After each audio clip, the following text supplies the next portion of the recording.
Hey everybody, thanks for stopping by. It's Batmerk. Today I'm going to be reviewing Conan the Barbarian and the explosive 25th issue. Let's get right in.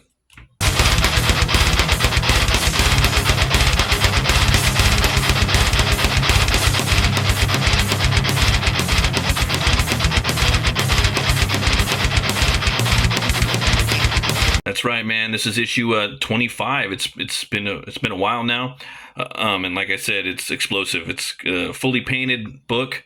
It's an epic tale of King Conan, and every page is beautifully painted by Alex Horley, written by Grim Jim Zub. So this is the standard cover, which is my personal favorite, and yeah, you get some nods to a lot of the epic Conan books throughout. And let's hop right in, man. You got Thack on the cover, Baylit, Frost Giants, lots of good stuff. And we're right here. We're in the kingdom of Tarantia. That's like the top kingdom of Aquilonia. That's like the main city in Hyboria. On the road of kings, Conan of Chimeria's storied career has left his mark across the Hyborian age. From his icy cliffs of Nordheim to the dark jungles of the Black Kingdoms, the Cimmerian has lived as a thief, mercenary, reaver, and general. Now battle-scarred and aging, Conan is king, sitting atop of the throne of Aquilonia in Tartania, having long usurped the crown from the Mad King Numides. Though the Cimmerian does not roam as freely as he did in his youth, he still has many new challenges to face. This particular one brought by a mysterious stranger who travels from afar. So we're getting every page just painted just beautifully, and I heard he was pumping out a page a week, fully painted. It's just amazing. Across sweeping plains and over obelisk dotted hills traveled the stranger. Always on foot, he trekked, undeterred by unpleasant terrain or repellent weather, fiercely focused as he was on the destination, rather than lesser trails and travails of the journey. When the peasantry were later asked for details about the cryptic outlander, they recalled little beyond that his face was always hidden, and they could not recall him ever stopping for meals or rest. And you could literally go back, and this is a story, I'm definitely going to go back and reread it. It's that fucking good. And then, boom, look at that. Beautiful double page spread. You get to see the kingdom of Tartanus the Nomad. That's a great name for it. A tale of Conan the King, proudly brought to you by Jim Zub and Alex Horley. For those unattuned to soul-steering power of gods or demons, the stranger may have looked like any one of the countless pilgrims or who travel or who traverse Aquilonia, flower of the West. But he was not any other mortal man, and his cryptic quest would change history evermore. And I love it, man. You can see the canvas in there if you really dive in. Anybody that reads comic books, you need to go out and buy this fucking book right now. I promise you, you will not be. I don't make that many promises, but this, you will not be let down. It's worth every peso, every cent, every coin. Oi there, hermit. You approach the grand gates of Tartania, capital of Aquilonia. We have no need for more beggars to trod our streets or bother our townsfolk. I must speak to your king. A tattered man like you has no business with my liege. Voyage elsewhere and be gone. The stranger stood his ground, impassive and unchanged. Conan the Lion's time is well taken by nobles and heads of state. So unless you have a personal invitation or patience of the saints, you shall not gain attendance or audience. Understood? In that case, I will wait. And wait he did. And the sun marched across the azure sky, and day slid toward the twilight. The stranger sat, hour after hour, unmoving and unseemingly untroubled, until at last, I know not why, but the king has designed to see you. You stranger, do not waste it. In the torch-flickered throne room of the castle sat Conan, barbarian king of Aquilonia. The crown upon his brow had been taken from Nemetes, a madman who nearly destroyed the country with his oppressive rule and devil-tainted rituals. At the king's side stood noble Publius, one of his royal counselors. "My lord has seen fit to meet you, even as night beckons. The king and I are intrigued, and why is it so with no guarantee would be granted such an honor?" "I would have waited as long as required, sir, whether that had been days, weeks, or passing seasons." "Admirable discipline. State your business, stranger." I love the way he looks, man. He kind of looks like Oliver Reed. It's badass. This is a cool looking character, man. That's like the first thing I seen. I'm thinking, is this Conan, like from another dimension? Is this Conan's son? Maybe one of Conan's bastard sons is coming to haunt him. That's what I was thinking. Like right now, I'm like, is this one of Conan's bastard sons, or coming to haunt him that's been poisoned? Who knows, right? You really don't know. But it's a cool looking kind of Elrickian type character, but not too frail. He looks kind of like he's from the line of Conan. Maybe like a infected Sumerian. I don't know, but he looks pretty badass. As the stranger's hood fell round his shoulders, the air in the chamber seemed to reverberate with strange echoes of the ancient and unknowable. "I have traveled far to bring great gift for Conan of Samaria, the legendary lion of Aquilonia, spoken in song and verse. The gift I bring is one of the ages, but it may only be gleaned and gained after I receive 3 days of hospitality at his castle." "An insolent request from a man of no consequence, my lord. The outsider carries no treasure and has no servants.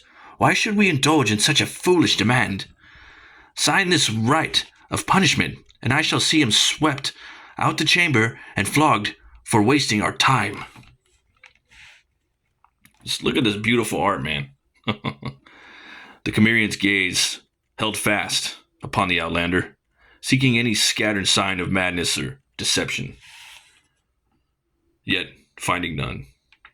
"Very well. We shall play this strange game of yours, and see where it leads." My liege, this man is "I have spoken. Do not question my judgment in this matter. A guest chamber shall be prepared, and the stranger shall receive any servants or materials required during his stay." "Yes, my lord. It shall be done." Yeah.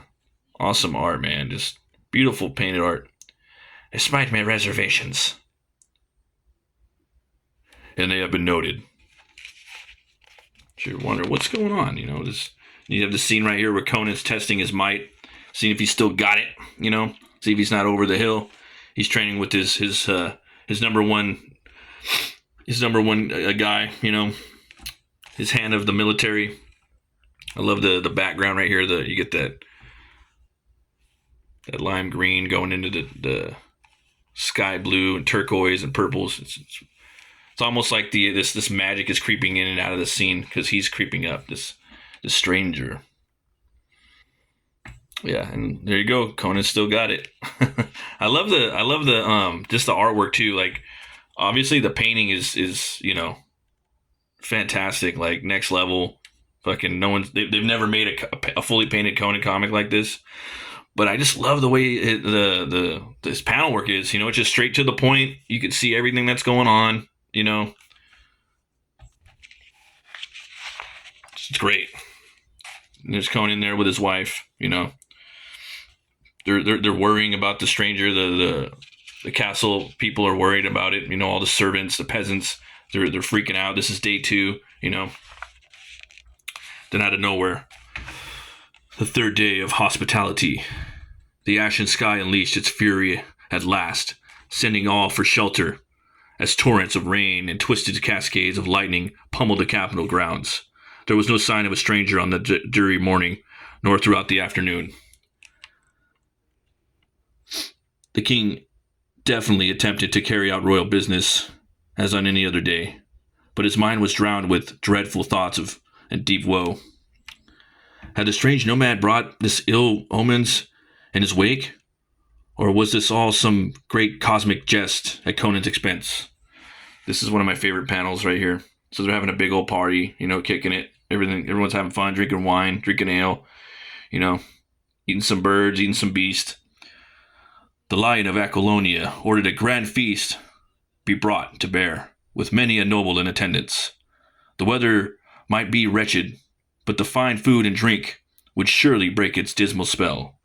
And then you can see the stranger. He's in the background, just looming. That's fucking scary, man. I love it. Just bringing the horror, and then he's slowly creeping up, Here he comes. And before the first course was yet to be served, the stranger strode forth into the banquet hall, silent as the grave. The court watched his every move, looking, nay hoping, for any sign of treachery, so the guards would strike him down. Friends and countrymen, raise your goblets high to our unusual guest, a man as modest in his manner as he is mysterious in his mission. Hear, hear! May he travel far and live well. Once he leaves our esteemed company, hear, hear, hear! And just look at his eye. Look at the evil. Oh man, is he evil? It seems the king of Aquilonia is finally ready. And here we go, man. Oh, look at that. Oh, wow. Look at that. So awesome. And this has been teased about, throughout the internet. Ready for my challenge. In the span of a hammered heartbeat, the feast hall and its inhabitants vanished to the void.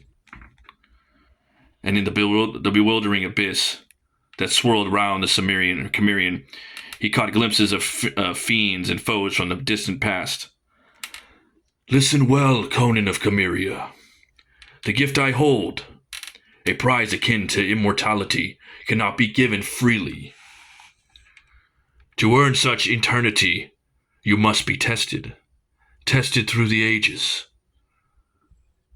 And with those portentous words, the king felt his very soul slip from the carnal confines of his mortal coil. Time's thread unspooled without any within, unleashing memoirs as turbulent and true as the moment the Cimmerian first lived them. Conan the warrior. There we go, they got the warrior right there. Conan the thief.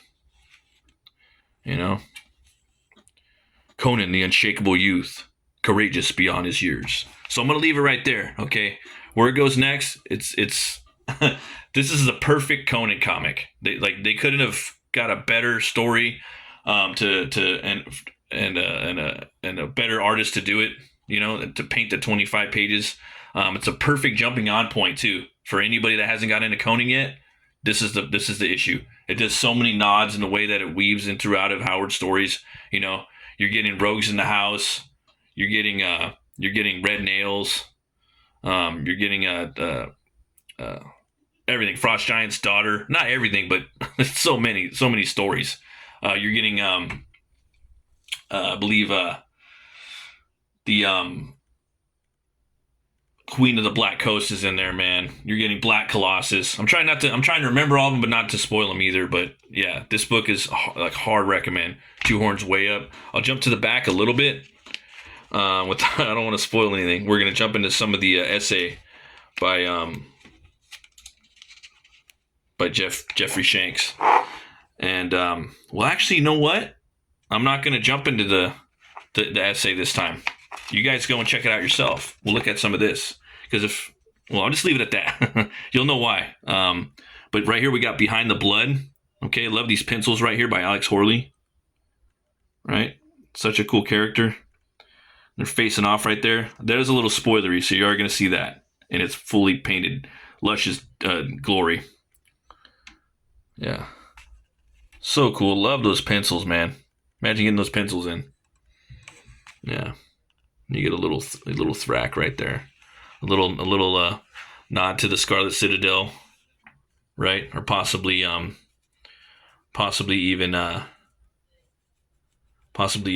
beyond the Black River with the giant snake. The Nomad is my first King Conan story in our 25th issue, so we wanted to make it an extra special. Over a year ago, I sent Alex the plot breakdown, and he traditionally oil painted every jaw-dropping page. Watching the art come in week after week was an incredible experience. Here you can see some of the initial page roughs Alex drew, the first step after he read the script. Even at this early stage, you can see how clear and powerful the storytelling is. We have many more adventures to come in the Hyborian Age, but this issue is a milestone for all of us on the team. Thank you for your steady support. Grim Jim Zub. So, yeah, guys, this is a perfect jumping on point.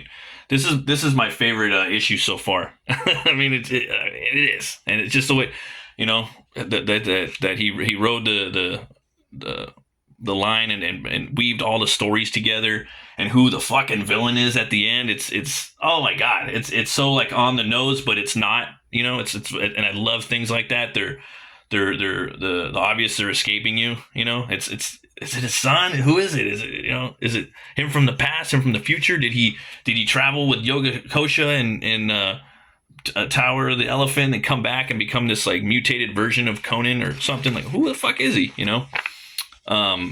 have a little bit here. Look at this astonishing exchanges. Hearken here, Hyborian heroes, for another glimpse behind the scenes of comic creation. Here at Heroic Signatures and Titan Comics, we reveal and we revel in showcasing the extraordinary talents shaping Conan's adventures through a series of artist interviews. This month, prepare to meet the magnificent maestro behind the spectacular, fully painted special issue, our very own astonishing Alex Horley. So right here, we got a badass interview with him. It's one of my favorite Conan stories of recent years. And the cover they did, that was epic for Savage Sword. I hope they keep Savage Sword going. They need to keep Savage Sword going. It's just as important as the Conan run. I know they're going to be doing King Conan, and also they're going to be bringing on Cole, but they also need to keep Savage Sword of Conan going with its same black and white format. They got to bring in artists and other people to do stuff. I hope that it keeps going. But a little bit, what was your first introduction to our first Cimmerian? My first encounter with Conan was when I was 8 years old. Back then I was already into comics, but I couldn't afford to buy all my titles. So I would randomly pick up Spider-Man one week and Thor or Fantastic Four the next. But it was my older brother who brought me in a issue with this new character, Conan the Barbarian. That opened up a whole new world for me, different from anything I'd ever seen before. Dark, more violent. I was blown away. And between the comics and Robert E. Howard's books, he's been with me most of my life. That's why working on these covers and this story is truly a full circle moment for me. So there's an awesome interview with Alex Horley. You guys can come check this out. Here's a picture he did from age 8, so you could tell it was already in the cards that he was going to be a maestro. Then we got some more epic covers right here. We got this phenomenal cover by equally talented artist Robert De La Torre, and we got the Frost Giant's daughter. Also right here, Doug Braithwaite. That one's from the Lost Women. They're all doing actual stories from the past. Let's see. This one's pretty cool too. Jonas Scharf looks like they have Thrak in there from Rogues and House. This one looks like Red Nails from the dinosaur dragon they were fighting in the beginning of the story with Valeria. Yeah, I love the throwbacks. I love the orange sketch cover. Then we got Tower of the Elephant by Dagnino. That guy's a beast too. And again, equally as talented. This looks like the Scarlet Citadel, possibly. Pretty cool. Then we get that one's by Mike Ruth. We got Alfredo Cardona. That one looks like Queen of the Black Coast. I could be mistaken, but yeah, all great covers. Just killing it. Yeah, but this was definitely my favorite issue so far. And I love Robert De La Torre's work too, and Doug Braithwaite's and Dagnino's. But this was just fully painted. Like some of my favorite artists, painters. Goes up there. Frazetta, Simon Bisley, Alex Horley. Great book though, guys. You got to pick it up. Look at that. Look at that. It's like if Frazetta painted this. So it's like it's almost got the Frazetta and Bisley feel put together. I loved it.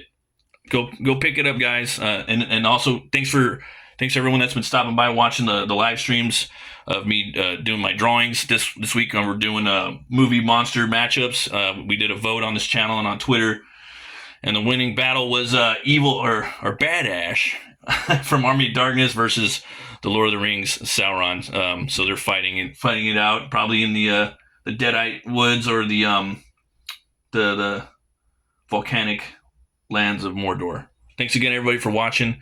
Always remember to be bold, be brave, and roll the bones, Snorri roll. Please hit like and subscribe. Peace.